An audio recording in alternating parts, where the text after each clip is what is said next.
Felting is an amazing craft because it gives us the ability to make a solid, durable item out of wool, like this lovely bootie here. Super warm, super strong and durable, more so than a sock would be.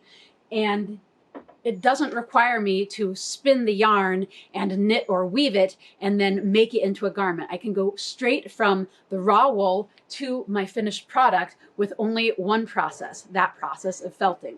When I went on Alone Season 6 in the Arctic, I made myself some bomber winter boots with felt booties inside. And while they definitely had some issues that I would have improved had I had time, they kept my feet so warm. My feet were really never cold in those boots. That said, going on another season, I want to have another pair of felt boots that is going to be even taller and ideally warmer, yet thinner and lighter weight. So I am looking to make another pair of felt booties and another pair of boots that is way better built with better traction, better size adjustment, and more functional in a lot of different ways now that I have all of the learning that I did out there to apply the next time around. So I'm in the process of getting started on my felt booties project, and I have two flat patterns that we call resist that I'm going to wrap my layers of wool around. So it's going to make it essentially like a flat Christmas stocking. And then as I shrink the wool, it's going to become three-dimensional. I also have a scale so that I can measure the weight of the wool to be sure that I'm using the same amount of wool in both booties, which is also going to do a lot to make sure that they actually match. I have a variety of different wool, and this is what's going to allow me to make these booties both warmer and lighter weight. So this is a blend of alpaca and a sheep's wool. So alpaca doesn't felt particularly quickly or particularly tight, but it's very, very warm for its weight. So I've blended the alpaca with some really fast felting, really strongly felting sheep's wool to give it a little bit more feltability. And that's going to be the inside of my boots next to my feet. And then the outside of the boots is going to be many layers of this, which is all sheep's wool, again, with some really nice, strong felting wool. So that's going to mean that it's going to make a really durable outer cover for my super soft, super warm inner liner. I have a plastic tray because it's kind of a wet and sloppy process. So a plastic tray is going to hold all of my sloppy felting solution. And then I have warm water and a natural Castile soap. Super important to use a natural soap instead of a detergent because this is made with fat and lye, which means that it's alkaline. A lot of our fancy detergents, they're slippery and soapy, but they're not made with fat and lye, so they're not going to be as alkaline. And the alkalinity is important for the felting process. Felting solution is really just a fancy way of saying a mixture of soap and water that's really soapy. And then finally, I have some mesh netting. Now you don't have to have netting in order to felt, but it's really, really helpful because it helps hold all of the wool together before it's felted. So it doesn't just kind of mush away from your pattern. And it also helps you be able to work the wool without it sticking to your hands. It makes a layer between your hands and the felt. So very useful to have on hand. You need to start out with a pattern significantly larger than your finished piece because just like if you put a big sweater in the washing machine and it comes out able to fit a toddler, the same thing is happening with our wool in the felting process. It's going to shrink a lot.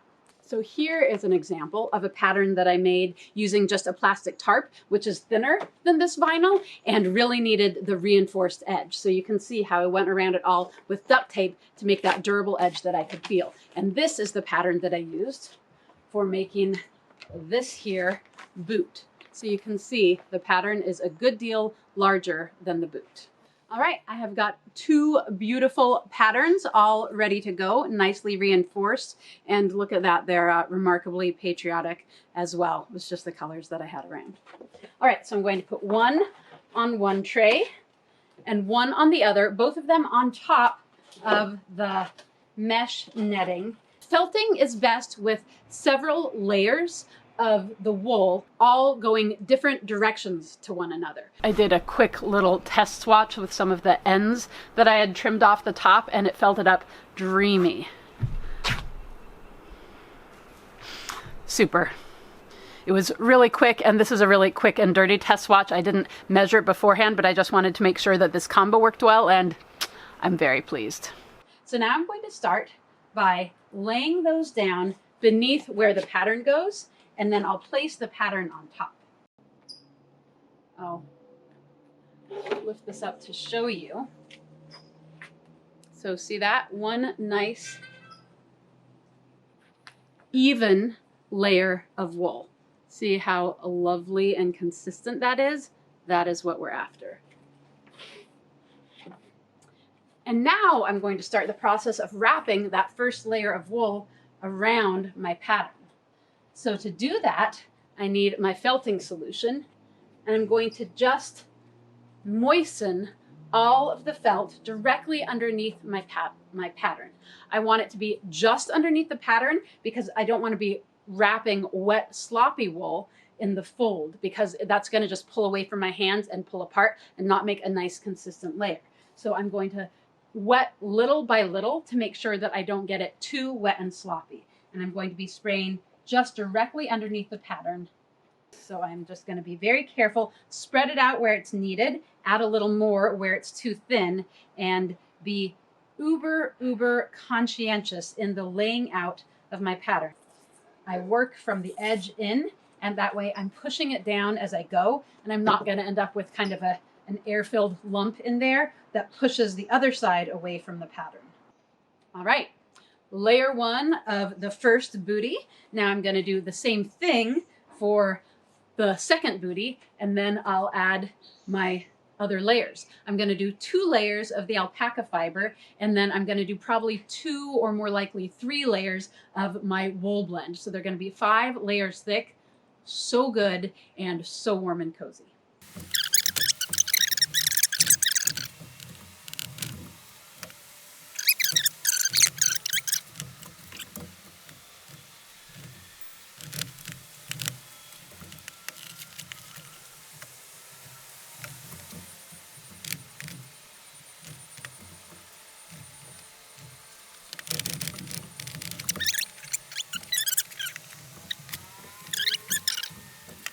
So I have 2 beautiful full booties with 3 layers of the alpaca sheep wool blend. And now I'm ready to do my 2 outer layers. I've decided I'm doing 5 instead of 6 layers so that I will be ending on a horizontal layer.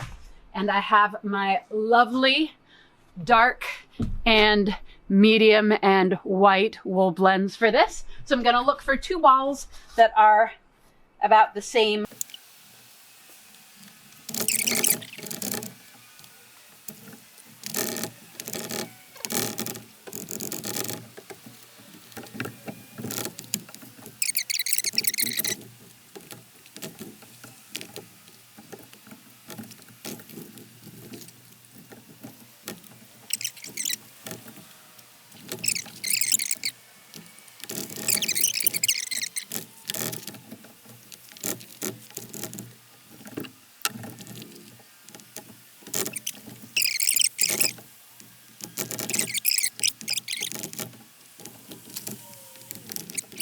So I'm going to move this up so that I'm working on the best part of the middle.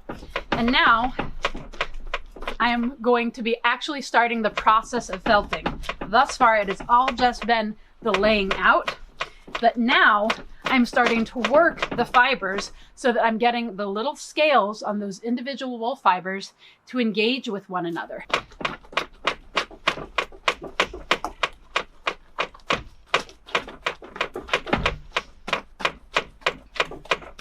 I'm going to felt this side for a while, and then I'm going to flip it and check the other side and make sure that it's just as I want it to be before I start really working the other side hard as well.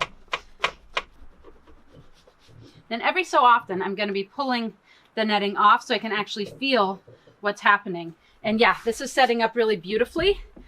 And already, as I rub this, it feels like cloth under my hand rather than loose fibers. You can see I'm picking up my hand and the fibers are not following my hand.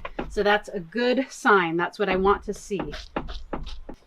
Yeah, this is feeling great. So I'm gonna work this edge because I have the ability to get my hands inside on this edge, right? I can hold one side to the inside and one to the outside as I work this. So I'm gonna go over the whole thing and get it somewhat set up, and then I'm gonna add my design element. And for that, I am using a special tool called a felting needle, which is a funky little device that is a small barbed metal hook.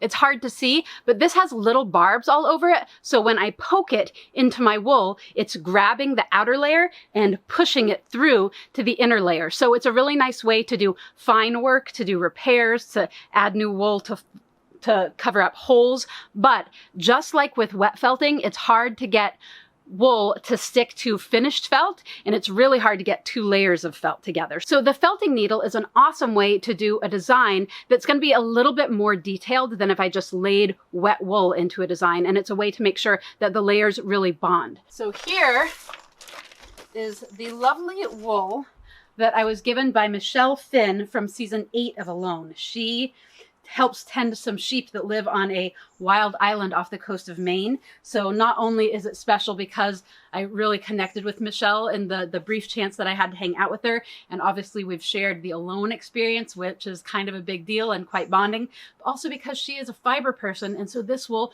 represents sheep living wild in a beautiful rugged place, and so I'm working some of that wild energy into my bootay, and so I'm naming these the Alone Sisterhood Booties because working this wool from Michelle in, I really feel that sense of the sisterhood in the women who have done this show. It's basically like drawing with a pen, only you're using wool and a needle. I'm just pushing the wool in to basically get it good and tangled with the fibers.